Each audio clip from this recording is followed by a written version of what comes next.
Well, and again, coming back to that semester system, in the 6 semesters we've done collaborative response, we've never done it the same way twice. There's Yeah. all there were some sort of notable changes early on, but now you're right, it's just to the tweak stage, and, like, so next September, we're gonna go, uh, with the staff growing, we thought, oh well, we should grow to larger teams, or to have more teams.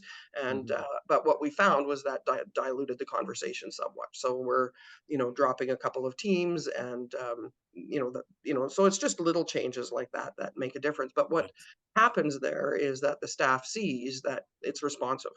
And when the staff sees that it's responsive every time, they feel heard, and they are willing to continue to be invested because they see that leadership is responding to what would make the process better, more valuable, more relevant for them.